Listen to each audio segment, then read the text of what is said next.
Sérgio.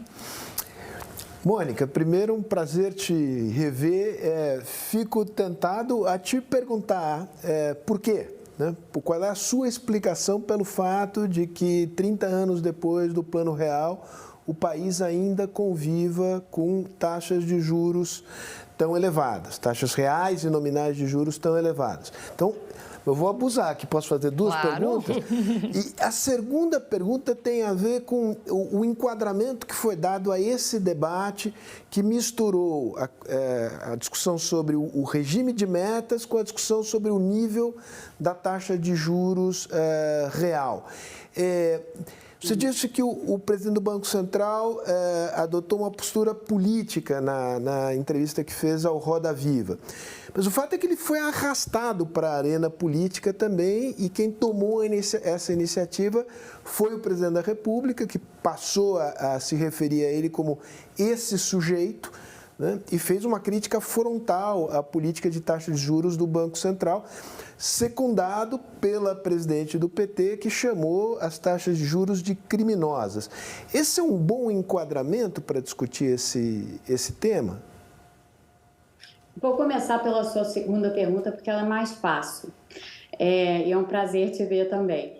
Não é um enquadramento razoável. Assim, é claro que críticas por parte de dirigentes e outras pessoas, qualquer membro da sociedade, na realidade, podem ser direcionadas ao Banco Central, né? Nós vivemos em uma democracia, ainda bem que conseguimos mantê-la, e, portanto, críticas são válidas sempre. Eu acho que críticas, inclusive, podem ser muito construtivas. A gente não tem tido muita crítica construtiva no Brasil atual, mas as críticas servem sempre a algum propósito.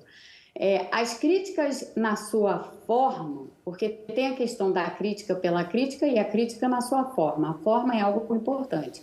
Então, a forma como as críticas foram feitas, sim, eu considero que elas tenham passado do tom. Foram feitas em tom de embate, principalmente as declarações da presidente do PT. Não havia a menor necessidade de se referir às taxas de juros nesses termos. Basta dizer que as taxas de juros estão muito altas, porque isso é fato, elas de fato estão muito altas. Agora, colocando a questão inteira no enquadramento do que a gente tem hoje no Brasil, o próprio presidente do Banco Central também não se ajudou, né, por assim dizer, porque houve aí esses vazamentos de notícias de que ele havia ido votar com a camisa verde e amarela, a história da participação dele no grupo de ministros bolsonaristas no WhatsApp. Então, a partir disso, se cria um clima para discussão de algo técnico, bem técnico até, que é a política monetária, que não favorece ninguém, não favorece ao governo e não favorece, ao governo de um modo geral, porque o Banco Central pertence ao governo, ele faz parte do governo. É um Banco Central autônomo, mas ele está no do governo. Então, assim, no final, eu acho que esse tipo de embate é contraproducente. Críticas que venham no sentido construtivo são sempre boas. Críticas em tom de embate, não. Em relação à questão dos juros e por que os juros são altos demais, eu acho que nós, economistas todos, que já tivemos uma atuação direta com essa questão, cansamos de escrever artigos acadêmicos a respeito. Assim, o que não falta no Brasil é artigo acadêmico tentando explicar por que as taxas de juros são tão altas. E as explicações são diversas, né? Elas vão desde trauma inflacionário, que certamente é uma questão importante no caso brasileiro. Os países têm seus traumas. O trauma da Argentina foi a crise de 2001 e é o calote até hoje. E eles vivem de calote em calote, ou de crise em crise. O nosso grande trauma foi uma hiperinflação que durou 20 anos e portanto, gerou uma situação de terra arrasada para o país, tanto durante a crise hiperinflacionária quanto depois da crise inflacionária, porque ela não simplesmente acabou quando a hiperinflação terminou.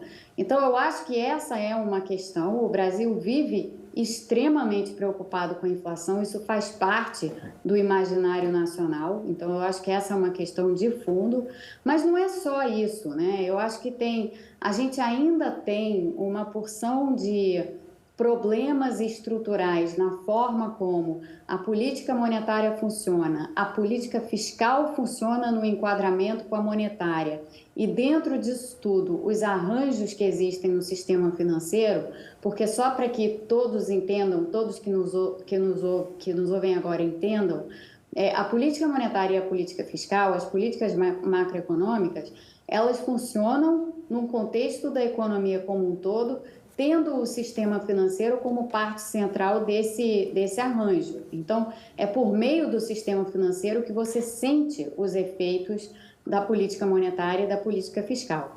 Os arranjos que nós temos e algumas instituições que nós ainda temos são uma espécie de herança da nossa era hiperinflacionária. Então, isso também não nos ajuda a colocar as taxas de juros num nível que seria mais normal.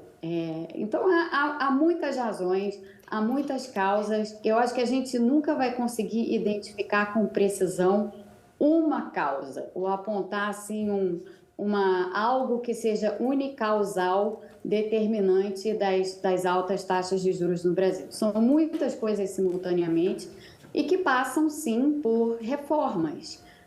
Algumas das quais estão sendo discutidas, né? A reforma tributária é uma delas, a outra é isso que se citava no início do jornal, a discussão a respeito do que vai ser colocado no lugar do teto de gastos que não deu certo.